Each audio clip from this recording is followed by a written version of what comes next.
Welcome everyone for our first interview in our interview series with Dutch entrepreneurs telling about their internationalization stories. We're here in the heart of Amsterdam where we're gonna speak with Simon Bushell. He is a 30 under 30 Forbes European Best Social Entrepreneur, and he's also the founder CEO of Simpower. They have already surpassed the working from the garage phase, but they, as entrepreneurs do, have claimed here an empty building in the university to start their office. Let's have a look and hear their story. Talking to the market, can you tell a little bit more, like how do you actually reach out to those? The most important thing is to really talk to people who could actually be your customer. Talking about markets that didn't work for you. Our biggest barrier at the moment is regulation. Can you share a little bit, what are the topics that keeps you up at night? The things that really keep me up at night tend to be also about people.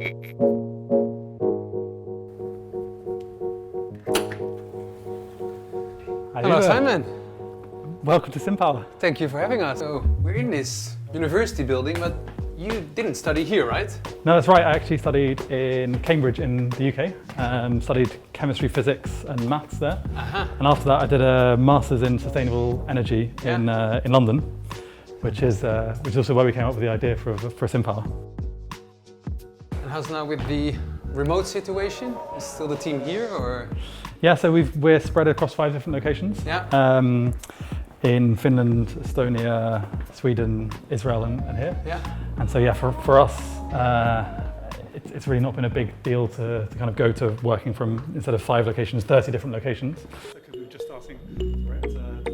So, what does Simpower do? Simpower provides a cheaper, more efficient and sustainable way to balance supply and demand of energy. Grid operators are responsible for keeping the supply and demand of electricity in balance at all time. Quite often, there are some unexpected peaks of consumption on the grid. To cope with this, grid operators traditionally pay coal and gas-fired power plants to be able to increase their production during those peak moments. This is expensive and not a sustainable way to balance the grid. Instead of paying these coal and gas-fired power plants, the grid operator now deals with Simpower, which provides the same balancing service, but on the demand side. Instead of adjusting the production of polluting power plants, Simpower adjusts the consumption of machines or processes to bring the grid back in balance. Let's take a concrete example. Simpower connects its platform to a cooling storage of a supermarket. If there is a shortage of energy production on the grid, Simpower's platform will decrease the consumption of the cooling storage while staying within the accepted temperature to relieve the grid. It also works the other way around. If there is a surplus of produced electricity, Simpower checks to see if it can already cool down some refrigerators prior to a peak moment. The grid operator pays Simpower for this balancing service. The revenues are then shared with Simpower and the supermarket. For the supermarket, it's an additional source of revenues, and for the grid operators, this represents a cheaper but also sustainable solution to balance supply and demand. A real win-win-win scenario for the grid operators, the world, and the supermarket.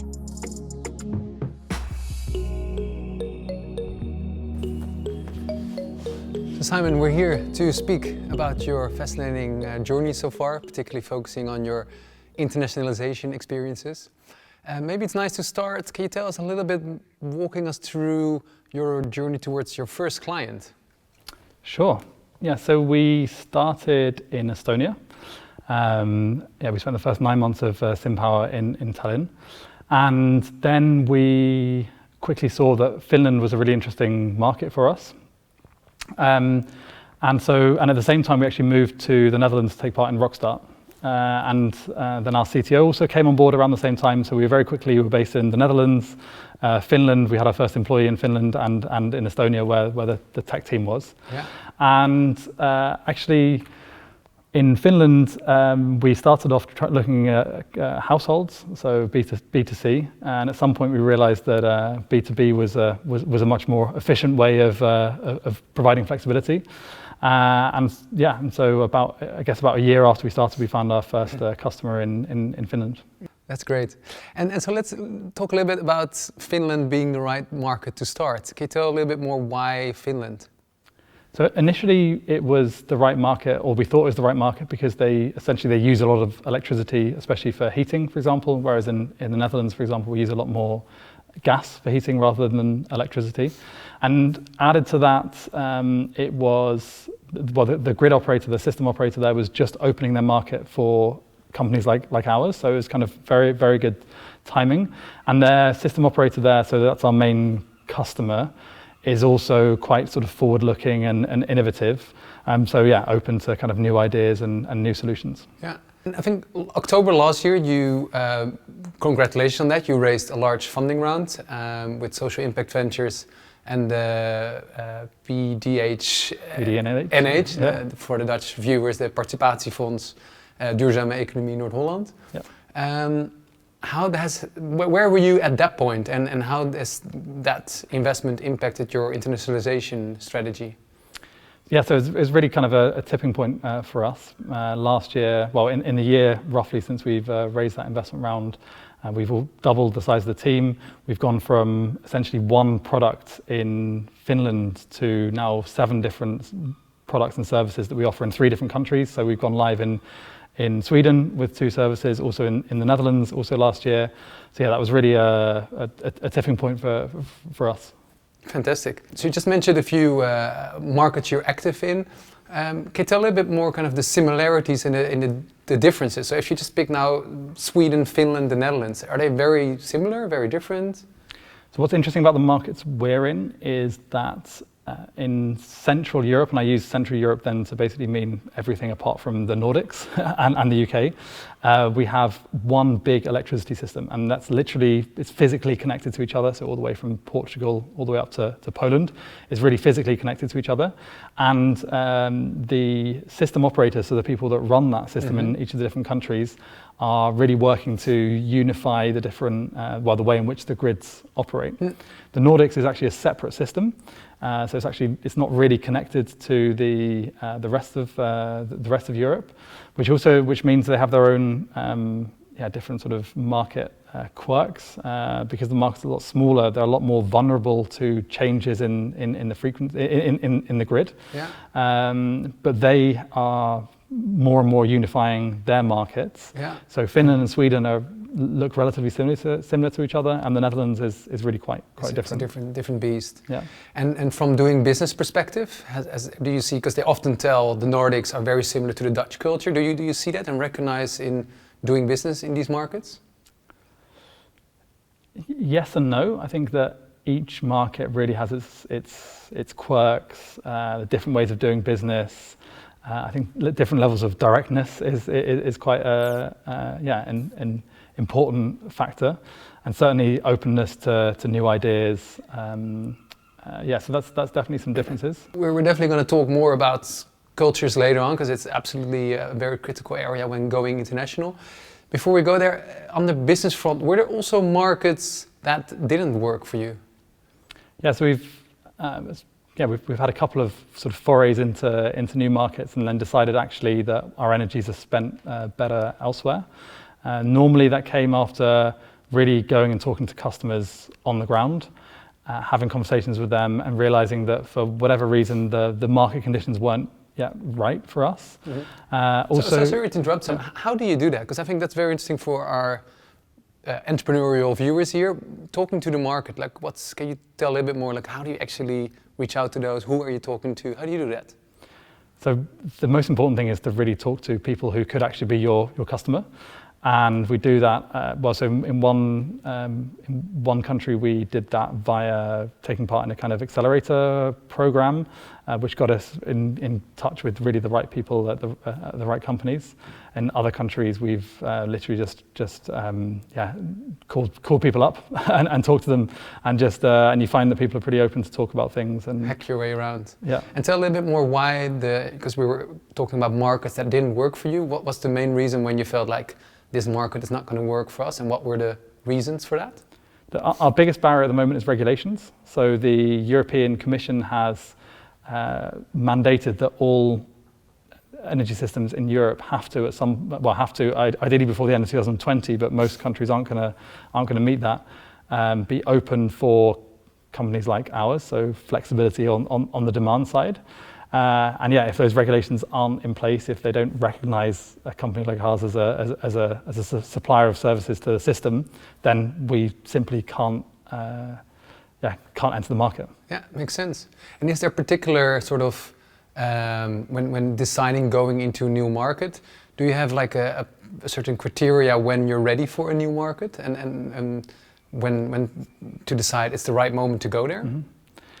I think that's a really interesting switch that we've made over the last sort of 6 months or so. I think that in the beginning of of being a startup, you have to be opportunistic, and we had some ideas, but we mostly saw opportunities and went for them.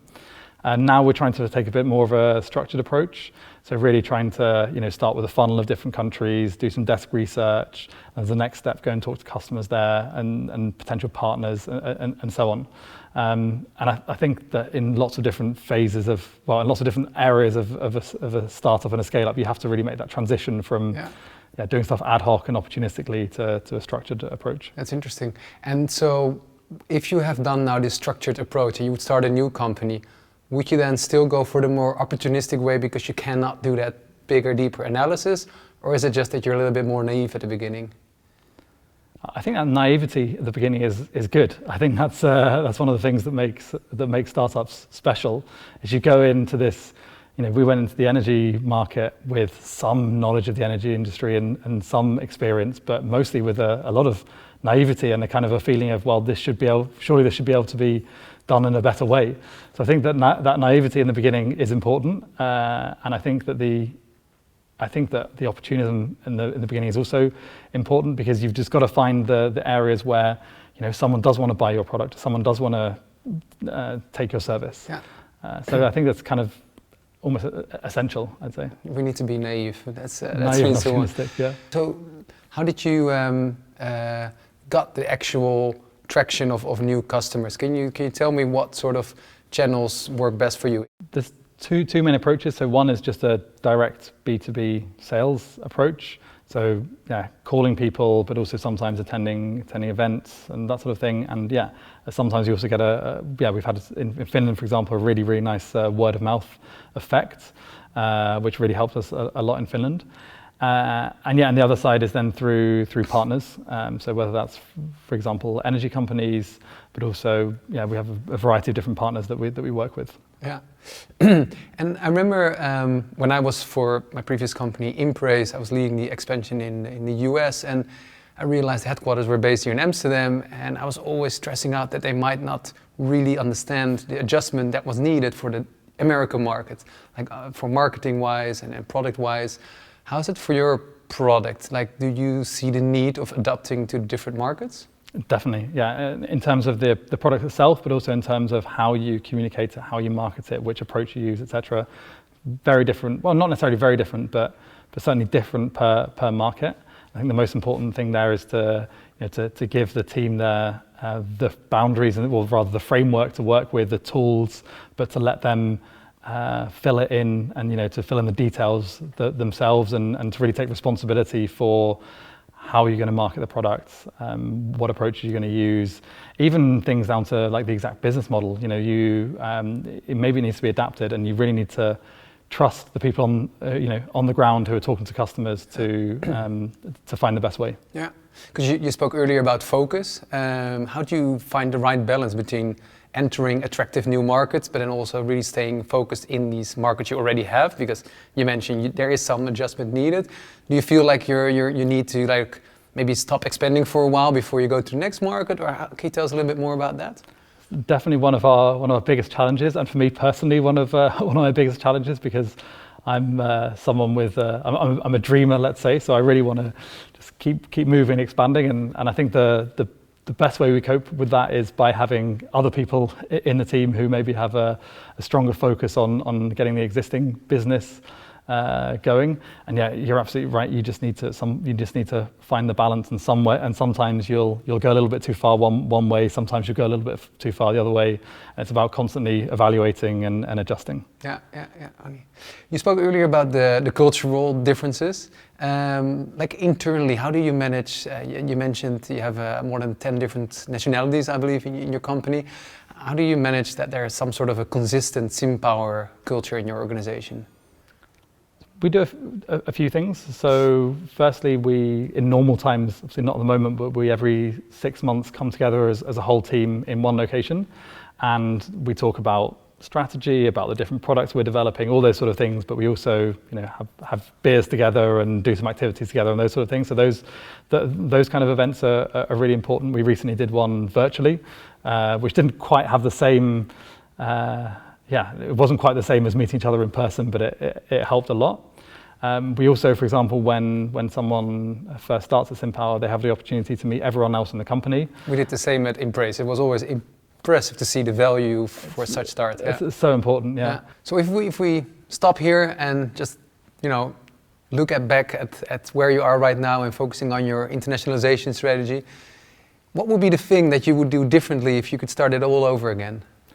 I think the thing I'd do differently is to start even earlier with getting boots on the ground, talking to customers, but also with hiring people. I think that having someone in the market who understands the culture, but who also can, drive to a meeting rather than having to, have a video call or even fly to a meeting, is just so valuable. I think I'd have even earlier started hiring people and having people on the ground in those countries. Yeah, totally. Yeah. I would also love to understand a little bit about really what keeps you up at night. I myself, I've expanded to the US. I really had a lot of sleepless nights about very much different things, like why are our conversions not getting better, but also like, sometimes maybe someone in the team wasn't performing as I wanted to see it, or wondering how I could perform better to really get the team run better. Can you share a little bit, what are the topics that keeps you up at night? I think I'm really like a people person, and so I think the things that really keep me up at night tend to be also about people, and especially if there's someone on the team who's unhappy, or especially as you're growing as a scale up, at some point there are going to be people who just have far too many roles and responsibilities and tasks. And if you're lucky, then it's a situation that you can help by hiring someone. But especially, for example, in the last few months, that's been a bit more difficult. And so then you've got to look at different ways to help people out and to lighten their load. So one of these countries you're also looking at is Israel, if I believe correctly. Can you tell a little bit more about why Israel? Because it seems a very different market compared to Sweden, Finland, and the Netherlands. Definitely, yeah. So there's a lot of there's a few markets in the world where we're already allowed to operate. There's actually a lot of markets that don't, or there's a lot of countries that don't yet have markets that are suitable for players like us. And Israel's one of them. And last year we actually received a subsidy from the Ministry of Energy there to help their newly created independent system operator to develop markets, develop these balancing markets that are suitable for demand response, so players like us, and actually kind of leapfrog the step that, for example, in Europe we've had for the last few years, and go straight to a market that is suitable for demand response aggregators like ourselves. So, Simon, it's really impressive to hear your expanding fast story. Is this going to stop? Where do you see this going? Where are you in 5 years from now? Yeah, so we're really here to make an impact and to really drive the energy transition forward. And in 5 years' time, we want to be doing that in at least 20 different countries, where we want to be market leader and really pushing the energy transition forward in all of those countries. Fantastic. Thanks everyone for watching. I hope you enjoyed the interview as much as I did. Fascinating to hear Simon's story and to recognize some of the pitfalls that we also hear from other entrepreneurs, but at the same time hear his unique insights, because no journey is the same. I hope you enjoyed it as well. See you at the next episode and enjoy the rest of your day. Bye.